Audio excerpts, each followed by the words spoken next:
Claro, cuando hablamos Bien. de genoma, hablamos del ADN, hablamos de la información que está guardada en todas las células de los organismos para hacer o determinar todo lo que ese organismo es. Bien. Por ejemplo, viste cuando se hablaban de clonar, que hablamos de los perros de Milei, o se habló hace mucho tiempo de las ovejas, es porque se toma el ADN de un ser vivo y ese ADN se puede pasar a otro ser vivo. Eso quiere decir que los científicos sabemos que en estas moléculas que están en la célula está la información para hacer ese ser vivo. Y cuando uno la puede analizar, es una molécula que como información guardada que permite encontrar, por ejemplo, todos los genes. Y los genes son los que hacen las cosas, que determinan, por ejemplo, que la yerba mate produce cafeína y no mateína, por ejemplo, que la yerba mate tiene tales metabolitos que son buenos para el organismo y tales otros que le dan un gusto, tales otros que lo adaptan a un medio de crecimiento, que determinan su sexo. O sea, todo lo que hace a la yerba mate está codificado en su ADN, en sus genes. Y nosotros lo que hicimos fue, por un lado, decodificar esa información, organizarla y disponibilizarla para que esté para otros investigadores, empresas, productores, la pueden utilizar para mejorar o darle características particulares o llevar el cultivo a otras zonas o entender mejor por qué la yerba tiene esa característica, ese gusto, esas propiedades, por qué crece de determinada manera, qué pasa si yo quisiera hacer una yerba sin cafeína. O sea, hay un montón de caminos que se abren cuando uno puede decodificar toda esa información que está guardada en el ADN, en este caso, de las plantas y de la yerba. Bien. Adrián, decías que había sido un proceso largo. ¿Cuánto llevó precisamente este descubrimiento? A ver, a nosotros nos llevó casi 10 años, pero también es algo que se podría haber hecho en menos tiempo. Lo que pasa que, bueno, por un lado de la Argentina, sus vaivenes, financiamiento y no financiamiento, fuimos incorporando también ante diferentes preguntas, diferentes grupos. Por ejemplo, cuando iniciamos esto, armamos un grupo, digamos, de interesados en poder hacer este proyecto, y que fue financiado inicialmente por el ex Ministerio de Ciencia y Tecnología, para encontrar el genoma y poder decodificar alguna de esas preguntas. Eso lo hicimos con gente de Corrientes, con gente de Misiones, donde están todos los productores. Luego nos interesamos mucho en la cafeína, esa cosa de siempre se habla de que la yerba mate tiene mateína, y ya sabíamos, digamos, que la yerba mate producía cafeína, pero pusimos el ojo ahí. Entonces hablamos con expertos en Estados Unidos, con expertos en Brasil, para poder profundizar nuestro entendimiento de cómo produce cafeína. Adrián, entonces, no tiene mateína. No, no tiene mateína. Eso igual ya se sabía, pero no se conocía bien, porque hasta que uno decodifica a veces todo el genoma, hasta que uno analiza todos los genes, bueno, uno podría pensar que aparecen otras moléculas, otras cosas. Igual ya se sabía que de las 3 bebidas más tomadas con cafeína, la primera es el café, la segunda es el té y la tercera es la yerba mate, todas producen cafeína. La yerba la produce de una manera diferente al café y el té.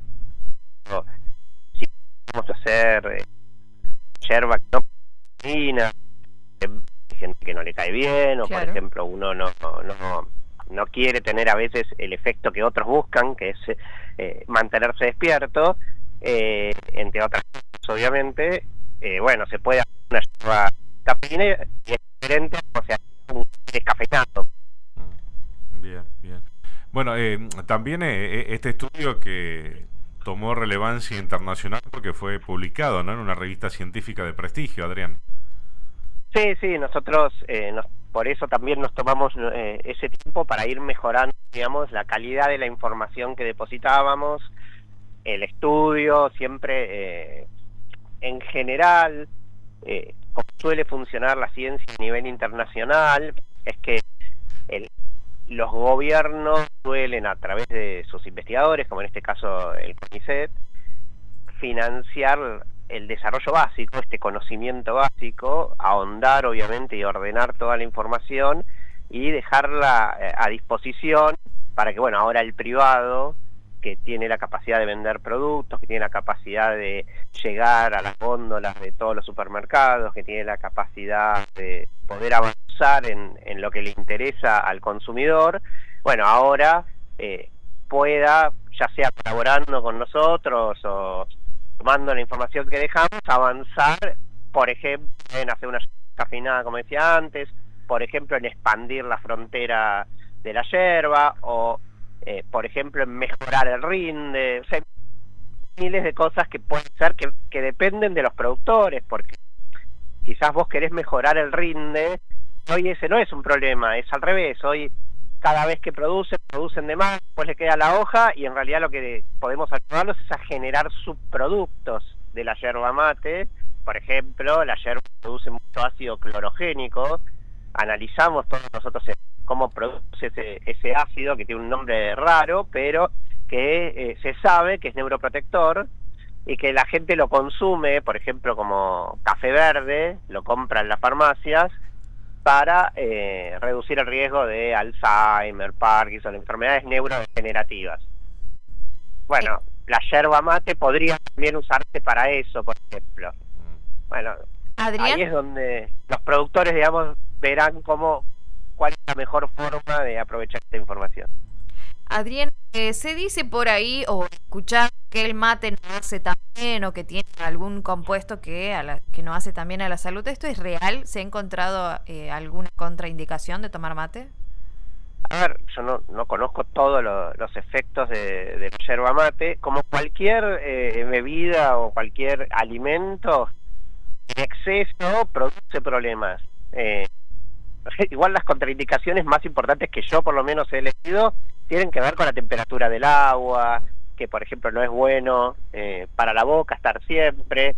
Hay problemas a veces en el exceso de ingesta, cuando uno, por ejemplo, de cafeína, siempre te recomiendan una cantidad, no te recomiendan tomate 25 cafés por día. La cafeína está asociada al café, pero está en la yerba.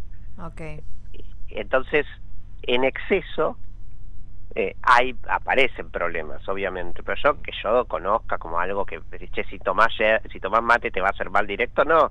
Tampoco pasa eso con el café. Viste que yo hablo del café porque tiene mucho más estudios, ¿no?, internacionales. Sí. Y hay así como está el Instituto Nacional acá de la yerba mate, sí, bueno, hay institutos muy poderosos del café y del té. Ahí se muestra, y lo que siempre pasa con estas bebidas es la dosis, ¿no? Un poco mejora, porque hay moléculas que mejoran, hay moléculas que hacen bien, hay moléculas que tal. Un exceso, pero bueno, medir el exceso de bebidas, ¿sabes qué es re complicado? Porque cada uno de nosotros toma el mate de manera diferente. Claro, claro. Y aquí comparás, por ejemplo, yo te puedo decir, ¿quién tiene más cafeína? ¿Y vos cómo tomás el café? ¿Expreso, filtrado? ¿Cómo lo extraes? ¿A qué temperatura? Bueno, lo mismo pasa con el té. Le ponés yuyito, vos le pegás, lo tomás como mate cocido, lo tomás frío. Vos sos de lavar el mate, sos de dejarlo todo el día y vas lavando la misma yerba, la montanita. Bueno, todo muchas eso variables. cambia un montón. Claro, claro.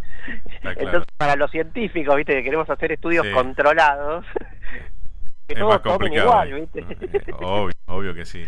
Bueno, Adrián, te agradecemos enormemente estos minutos aquí al aire con LB12. Felicitaciones por este descubrimiento de algo tan típico de los argentinos, tan tradicional como es la yerba mate. Así que gracias y que tengas un excelente día. Bueno, muchas gracias. Hasta luego. Hasta luego. Ahí estamos hablando con Adrián Turhansky, director de este estudio del CONICET, en donde lograron descifrar el genoma de la yerba mate. Él es investigador precisamente en la Facultad de Ciencias Exactas y Naturales de la UBA.